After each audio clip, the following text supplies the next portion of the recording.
The Rocket Review is sponsored by Why Not Saloon.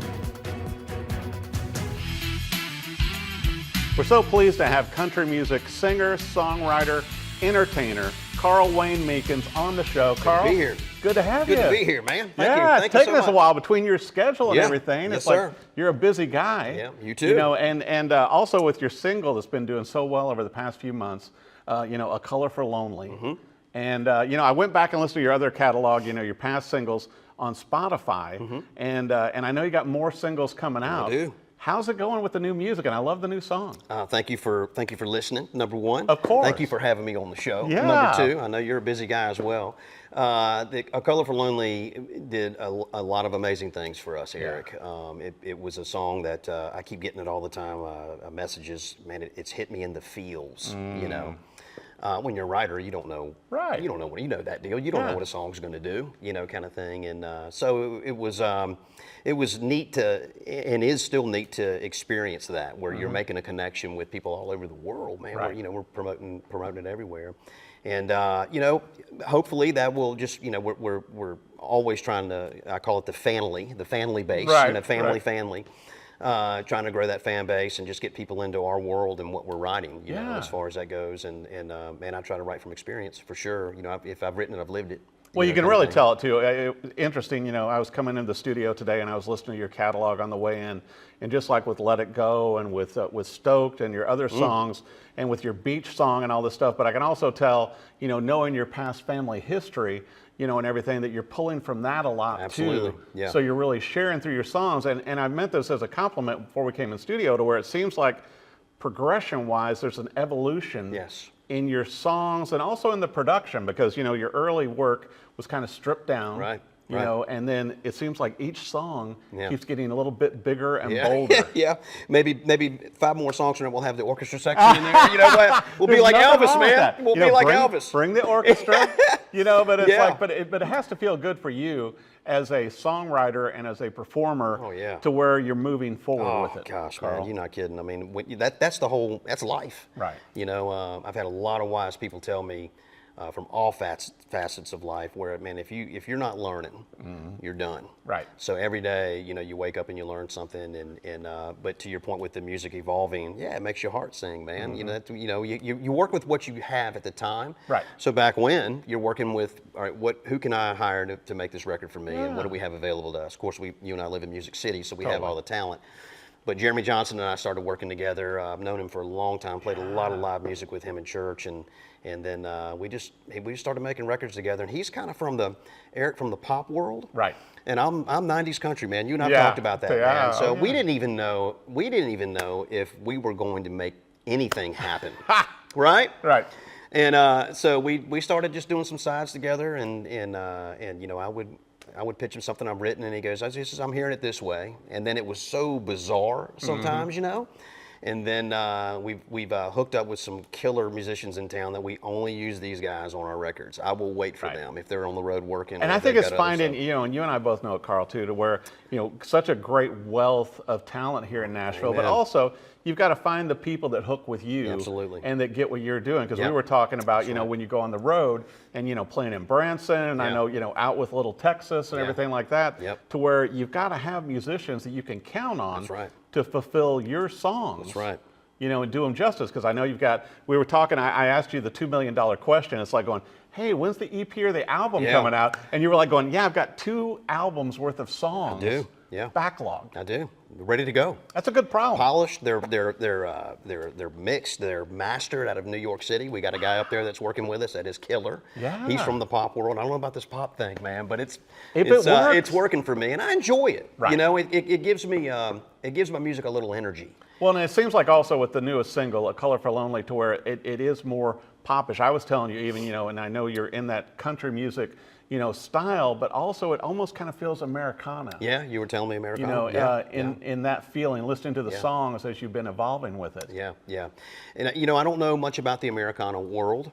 I do know you touched on my upbringing. Right. In my house when I was a child, I have a twin brother. And we didn't talk about that. No. There's 2 of us rolling around. He's in Virginia, where we're from, Right. and a killer musician. He would probably fit right into that Americana. He loves like Jack White, just off the wall, how do you even come up with that? Right. You know, idea Well, kind of thing. and you know, that's what's so wild too. And with country, and with everybody that you've got in country now, Yeah. and with Americana and all that, all the different styles. I was going to bring up to where you came from a family of musicians, to where you found an old picture when you were like 6 years old. Yeah, man, you got it. Of your dad and uncle. Yeah, performing. Uncle Bill. Yeah. Yeah. And so that it Yeah. was kind of genetics for you and your brother then. Yeah, and at that time, you don't know what it all started when we were 5, 6 years old. My brother and I went up into the magic attic. Everybody has that attic when they're a kid, right? Yeah. Oh, so my we roll gosh. up in there. I don't even All know the best Eric. I stuff. don't even know Eric. Why we were. I mean, what 5-year-old, 6-year-old kid can pull the thing down, get a ladder out, get up in the attic? Oh, my grandpa used to turn me loose up in the attic. Yeah, I would there's go just through some the cool family stuff up there. So we end up there, Cliff and I end up there one day, man, and we see this hot pink, sparkling Slingerland set of drums that are not set up, they're just spread out everywhere. Oh my gosh. And there's all kinds of other instruments, weird stuff like clarinets and things of that nature. Yeah. And we had no clue, I promise you, Eric, we had no clue that my dad was ever in a band, a musician or anything. So then when he got home that night, it was on like Donkey Kong, man. We got him to bring the set down, he set them up, and then he could play. Oh my gosh. And it was like, we knew right then, man, something is moving in us right now. And so that turned out, then we got the story. We got the story that's how my mother met my father, was through my Uncle Bill. They were in a rock and roll band called the Kingsmen in Norfolk, Virginia. Played Oh all my the, gosh. Norfolk's a big naval base kind of yeah. thing. So they were playing all the I guess the military clubs, Yeah, great kind of gigs. thing. So that all, transpired. But I guess in my dad's life, he got in it and work took over. He had an immediate family. Got married to my mom. She had twins. He's like, I guess my music's got to take a back seat. So Right. we never knew anything about it, right? But man, it sparked at the time when you're going through that, you don't know what emotions other than being excited. But now that I'm here and I'm looking Right. back, I'm going, man, God's got a plan for every single. I was here. I showed you that. I brought Right. you here. This is why you went there. And when you're going through it, you don't realize what's No, going on. not at all. You're living He's it. got a plan for me being right here with you. Exactly, You know? exactly. So but you'll remember this. Do you remember the old console stereos? Oh yeah. Huge. Yeah, because you had the AM FM radio. Yep. You had the phonograph, and usually either cassette or 8-track. That's exactly right. 8-track. Sometimes both. 8-track. Freaking 8-track. That's old school right there, man. 8-track. And those things were hunks of furniture. Oh, that's so good because I got know? a great story for you, man. So we had this console stereo that had probably 12-inch woofers in it. Oh, yeah. And it had the screens on it that mom would kick the cat because the cat would go up there and paw the screen and tear it all up. But that daggone system, man, you could feel the bass in that thing whenever you would spin a record. Right. And it would boom, and it would hit you and hit you and hit you. And I'm like, man, I am feeling something with this, what's going on right here. So go back to the 8-track. My dad, he here I am at my age. My dad's rolling around in a Cadillac at like 25 years old. And I'm like, now that I look back, I'm like, who does that? Right. But he had an 8-track in there. Oh, man, yes. that's where I heard Freddie Mercury, Queen. Yeah. That's where I'm rolling around Chesapeake, Virginia, listening to Fat Bottom Girl, and he's getting it, kind Right. of thing. And I'm like, I don't know what he's listening to, but I'm In the digging caddy. it. And then you get halfway through the song. Do you remember the 8-track? You get halfway through Yeah, it, then it and it has to dips. click. You get that dip in sound. So you get that half that one song, and it's got to go to the other song. There's certain and then- songs to where I still hear him today, Carl, and I hear the dip, like certain Chicago Isn't it? songs. Yeah, And it's like, yeah. okay, I'm waiting for it. Yeah. Because the 8-track always did The it. 8-track always did it, and I remember my grandmother, man, she was in on this deal too when we would go visit with her in the summertime. She loved Elvis Presley. Oh. 8-track Elvis, man, in there, kind of thing. And then that's where I got turned on to Elvis Presley. I mean, he's a huge influence in my life. Right. Oh, Well, and I've man. got to ask you too, Huge Carl. influence. I mean, obviously, having the musical background with your family and you and your brother both. At what point did you start writing songs too? I mean, because that's such a leap. That's a great question, Eric. I think it all started for me back probably when I was 6 or 7 years old. I'll tell you why. We lived in a neighborhood that we were in a cul-de-sac of townhouses. Yeah. And every day after school, most of the boys in the neighborhood, we would get together and play two-hand touch football. I'll never forget it. We did it for hours. But there were times when some of the other kids in the neighborhood, my brother and I, we would be wedged up in between cars, just making stuff up. Oh, wow. And at the time, you don't know what you're doing. Right. You just heard something on the radio or the record your dad brought home or something like that, and you're making somebody's got it's almost like rapping in a way. Somebody's got a beat going, Right. kind of thing. And it's not rapping, but we're making lyric up that doesn't make a Yeah. hill of beans. But that's where it started for what me. a fun thing. I tell you, I look back now and I'm like that. I had it. I had the gift at that age. But then what was the leap? What made you move from Virginia to Nashville? Because as you and I both know, it's like, and we were talking about the musicians, the talent. some people it scares off. Oh, you know, yeah, a lot of people, you know, that will move here to Nashville and go, okay, I've done it for a year, so it's time for me to move back home. Well, that was, I've gone through all that. You know, we had a band in Virginia, and we could. It's a long story, but we were able to find an investor back there that she just fell in love with what we were doing. Wow. And I'm like, man, so I don't even know how to live life like that. I mean, I've got somebody that's willing to take a shot in me at a big level, flying me in and out of here. So we cut our first record here in 1999. It was when 2-inch tape was still being recorded. Oh, totally. That's what I learned. Great records. Yeah. That's when that console sounds good. You got warmth with the 2-inch tape, and there's still some people who record on it. Yeah, and I got an education on recording that way, like 2-inch tape. I was just phasing out of 2-inch tape on that recording and going into the digital world, brand new to everybody. And so anyway, we came in '99, and then we had this 10-song record out that the Nashville session players just did an incredible job. I mean, it was a wonderful, wonderful experience. Cut it down on the row, you know the row. I mean, it was just, everything about it was awesome. So we got this thing, and we're like, what are we gonna do with it? So then formed a band back in Virginia, and then we got picked up pretty quick by a booking agency down there. We were running the college circuit up and down the East Coast and playing the honky-tonks where we could, kind of thing. And what I would do is I would work Monday through Thursday.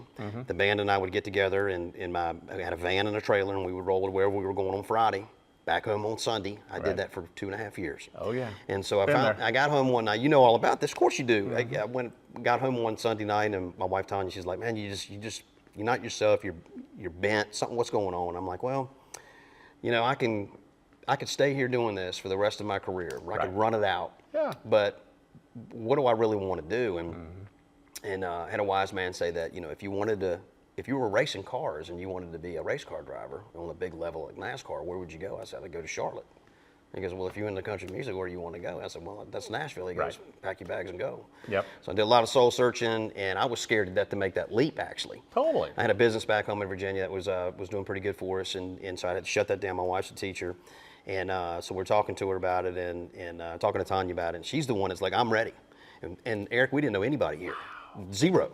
Wow. 0 people here, leaving everything we knew behind from there. And I promise you, this is what happened. I was still sitting cold feet. I come home one afternoon, like on a Tuesday, and she's got a for sale by owner sign. And my wife did this, pounded in the front yard, sold the house in 3 days. We were here a month later. Wow. 23 years ago. Wow, she's a keeper. And she's a keeper. She's awesome. So she's been, you know this life. Yeah. This life is up and down, man. You gotta have the support. Yeah. These are right here. What I'm doing with you is a good thing. Oh, this is the fun part. But there's a lot of bad things that go along to it too. You're just wondering, man, what's going on? You know, kind of thing. It's hard to stay creative and stay positive. Yeah. You know, and especially you know it's so competitive. Yeah. And I was going to bring up also though, Carl, you know, the charity work you do. Yes. With Play It Forward, to where you know with all the shows that you do.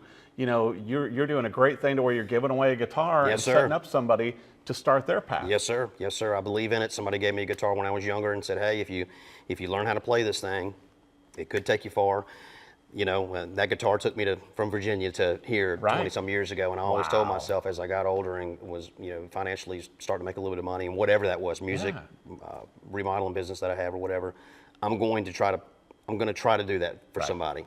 And partnered with Nashville Guitar Works. You and I talked about that, where I can get them on a dime and then not have a whole lot invested in it, but I've got a nice rig that I can give somebody. Because you know, you're a guitar player, so you know the deal where you buy one of these first acts from Target, you tune it, you strum it, and it goes out of tune immediately. Your fingers hurt, the strings are about that high. We didn't want that, so I worked with them, with Adam Hatfield over there, and we looked at a lot of guitars, and I'm like, this is the one I want. It's different looking, but it's a you know, as a player, it's a dreadnought.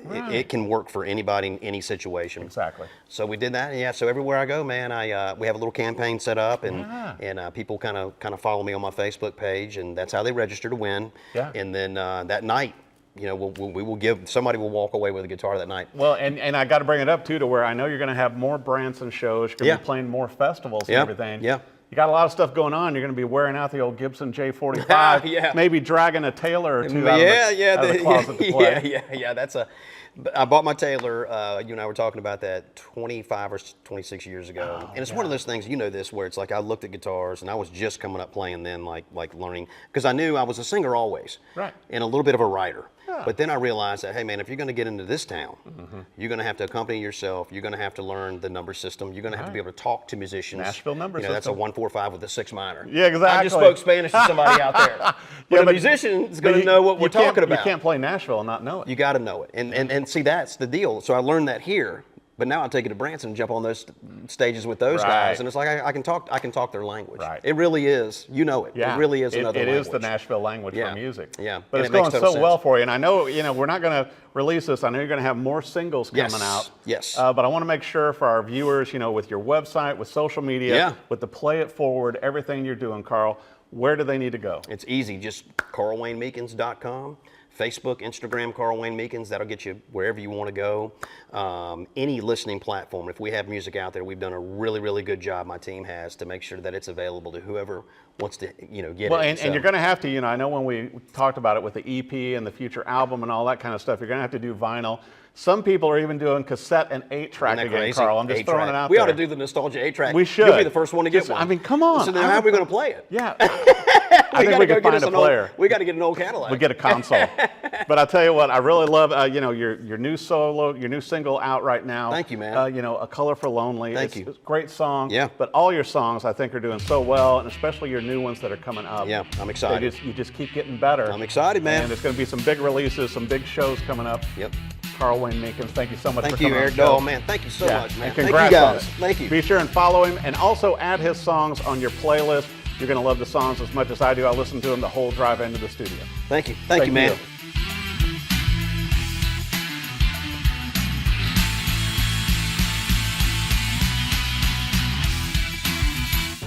The Rocket Review is sponsored by Why Not Saloon.